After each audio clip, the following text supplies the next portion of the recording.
So if you are holding a magnet near to the coil, then magnet can produces the magnetic field. If the position of the magnet and the coil is the fixed, then the magnetic field which is produced across the coil is fixed. If the magnitude of the magnetic field across the coil is fixed, then there is no any production of the current. What is the condition for the electromagnetic induction? The condition is whenever there is a change in magnetic field across the coil, in that case only produces the current. So if the magnet position is fixed, the magnetic field is fixed, there is no current. But whenever we are changing the magnetic field, so how can we change the magnetic field? The first method is you can make the magnet moving. Either push the magnet near to the coil or take the magnet away from the coil.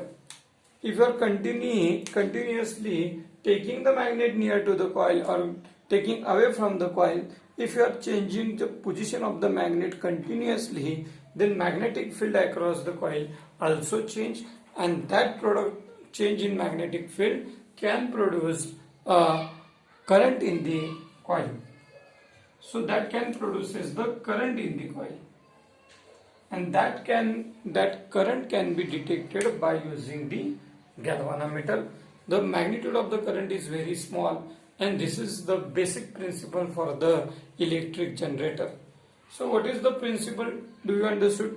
So what is the concept? It is we can change the magnetic field or we can produce the magnetic field by using the magnet, and if the magnet position is continuously changing due to change in the position of the magnetic field across the coil also change, and that change in magnetic field across the coil produces the current. This is called electromagnetic induction, and that current which is produced in the coil can be detected by using the galvanometer. So this is the one method where we can change the magnetic field across the coil with the help of the magnet. Now in the second case, we are changing the magnetic field, but it is due to the current carrying coil. So how is the second method?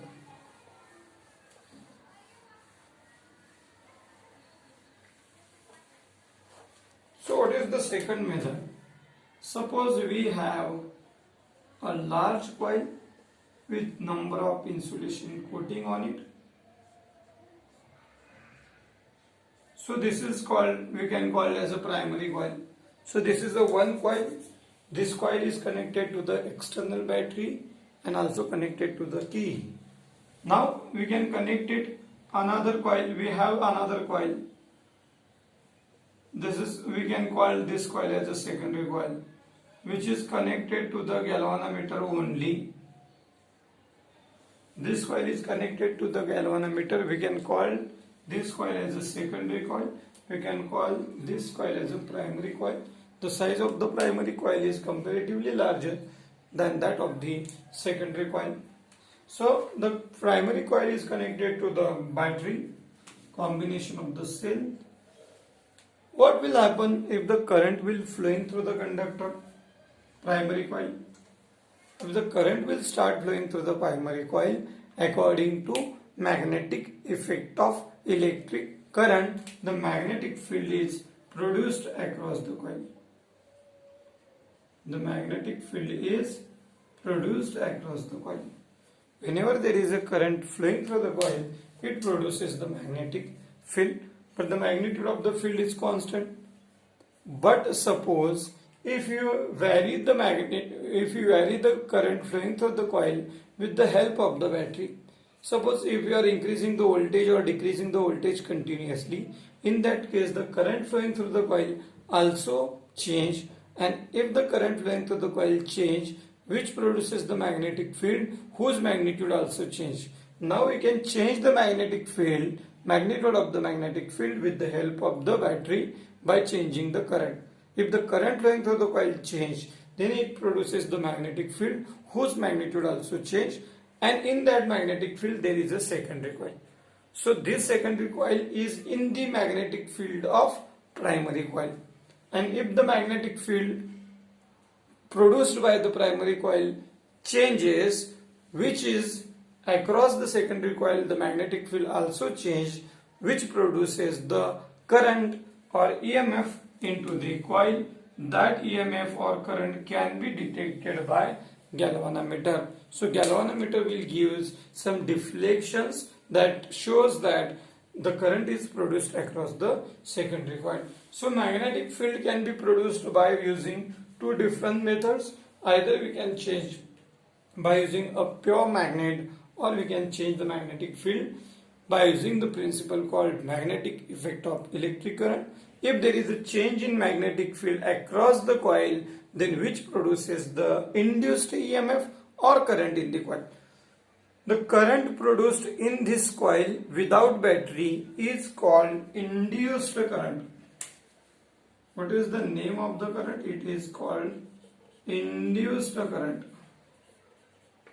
Or the EMF which is produced across the secondary coil is called induced EMF. Electromotive force across the secondary coil is called induced EMF.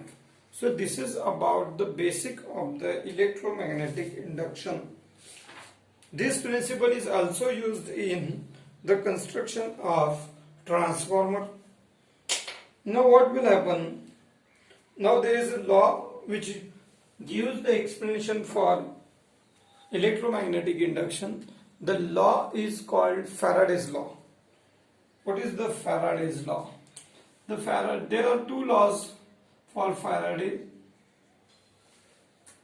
What are the Faraday's law? The first law is very straight and clear. The first law is nothing but the definition of electromagnetic induction. Whenever there is a change in magnetic flux is nothing but magnetic field. Magnetic flux is nothing but magnetic field. Whenever there is a change in magnetic field across the coil, which produces the induced EMF in the coil, this is the first Faraday's law. So it is nothing but the definition of electromagnetic induction. Whenever there is a change in magnetic flux, means magnetic field across the coil, it produces the induced EMF in the coil. It is the first law of Faraday's. So it is a Faraday's first law. What is the second law? The induced EMF, the rate of change in magnetic flux. The rate of change in magnetic flux. Rate means divided by time. Magnetic flux means magnetic field. So rate of change in magnetic field means magnetic flux is directly proportional to induced EMF. So what is how the magnitude of the induced EMF can be changed? The magnitude of the induced EMF can be changed by changing the magnetic flux means magnetic field across the coil. If the magnetic field is rapidly changing with higher magnitude, then induced EMF also in large amount. But if the change in magnetic field is in a small proportion, then the EMF is also small in quantity. So induced EMF is directly depending on or directly proportional to rate of change in magnetic field or magnetic flux across the coil. So this is the second law, and first law is whenever there is a change in magnetic flux associated with the coil, which produces the EMF in the coil. So these are the two laws. So here there is a proportionality sign is present. If you want to remove the proportionality sign, then what we have to do? We have to introduce some constant. What is the name of the constant here? Here the constant is K. Now what is the remaining term? d phi by dt. K is the constant of proportionality and its value is generally suppose it is 1. If the value of K is 1, then what is the remaining term? E is equals to d phi by dt. This is the equation for Faraday's second law. So Faraday's laws are important in terms of board exam point of view. There may be a question for 1 mark or there is a question for 2 marks. What are the Faraday's laws? The first Faraday law is nothing but the definition of electromagnetic induction. What is the Faraday's first law? The Faraday's first law is whenever there is a change in magnetic flux across the coil which produces the induced EMF in the coil, and the Faraday's second law is the rate of change in magnetic flux is directly proportional to induced EMF in the coil. So this is the equation for Faraday's second law. Now we have the next one is the Lenz law. What is the unit of this this is induced EMF? What is the unit of induced EMF? The unit of induced EMF is volt. And what is the unit of d phi by dt? The unit of magnetic flux is Weber and the unit of time is second. So the unit of d phi by dt is Weber per second and unit of induced EMF is volt. Now after this we are going to discuss about the Lenz law. This is also important for the 1 mark. What is the Lenz law?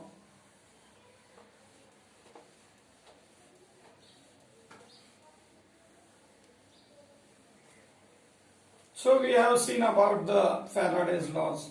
So Faraday's second law is E is equals to d phi by dt. Lenz law is also completely depending on the Faraday's second law. Only there is a little change. What is the change? The change is E is equals to minus d phi by dt. This is called Lenz law. So what is the difference in the Faraday's second law and Lenz law? Only there is a change of negative sign. In Faraday's law there is no negative sign, while in writing the Lenz law we should introduce the negative sign here. So what is the meaning of this negative sign? The induced EMF is induced because of the change in magnetic flux called field, and afterwards when it induced it opposes to the change in magnetic flux. So what is the cause of this electromotive force, induced EMF? The cause of induced EMF is change in magnetic flux. But whenever it induced into the coil which starts opposing to the change in magnetic flux. So this is called the Lenz law. The induced EMF in the coil opposes to the change in magnetic flux in the coil. So this is called Lenz law. After that we have one experiment that called motion of a magnet towards the loop, or we can call it as a coil magnet experiment. What is the coil and magnet experiment? The coil and magnet experiment is depending on the applications of, it is nothing but the application of the Lenz law. Suppose we have one coil. Suppose I have one coil. How is the shape of the coil? So this is a coil. So it is just a coil, and we have one magnet.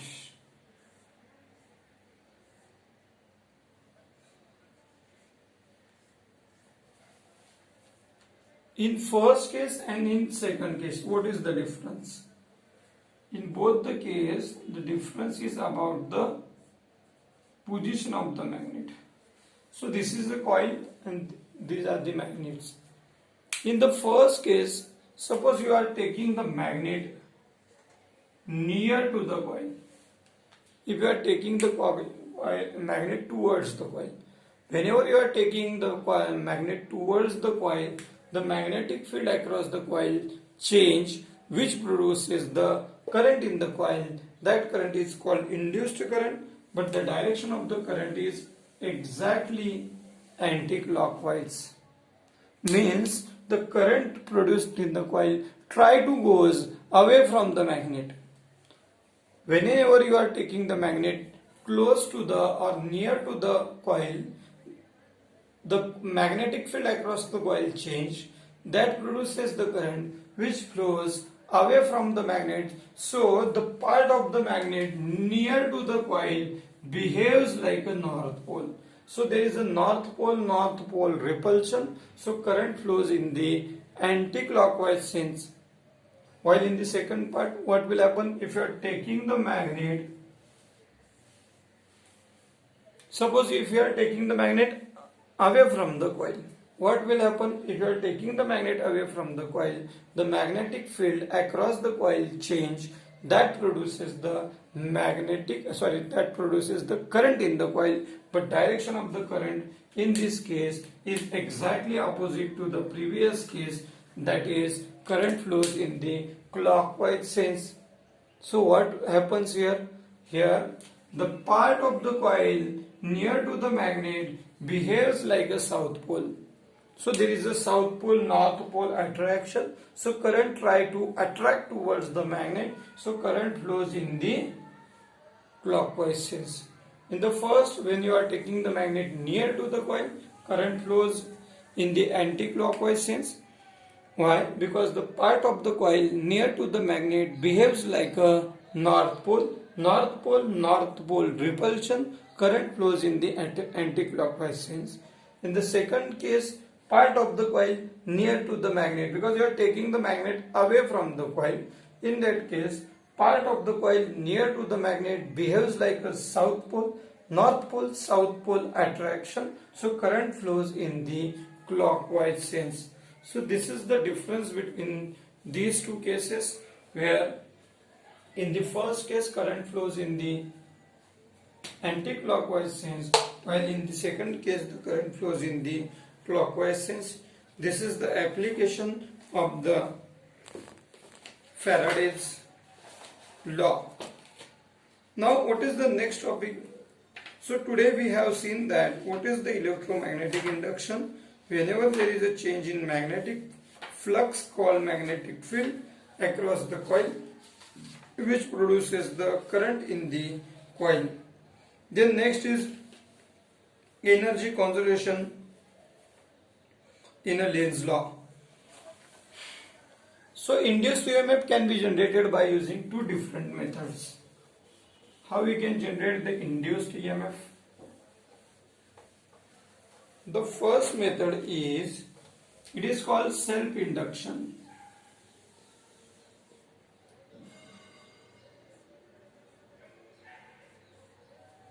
Self-induction. What is self-induction? Suppose the current flowing through the coil changing its magnitude. If the current in the coil changing its magnitude, then it changes the magnetic field across the coil, and that produces the current in the coil. That is the induced current produced in the coil. So change in current in the coil produces change in magnetic field, which produces current in the coil. That current is the induced current. It is called self-induction. What is self-induction? So itself in the coil, magnetic field changes, which produces current. That is the induced current. In the second case, we have already seen. So this is the primary coil. This is a primary coil. While there is a secondary coil, the magnet is connected, galvanometer is connected. When there is a change in current in the coil, so which produces change in magnetic field, which produces current in the secondary coil. This is called mutual induction. So these are the two methods. This is called self-induction, and the second case is the mutual induction.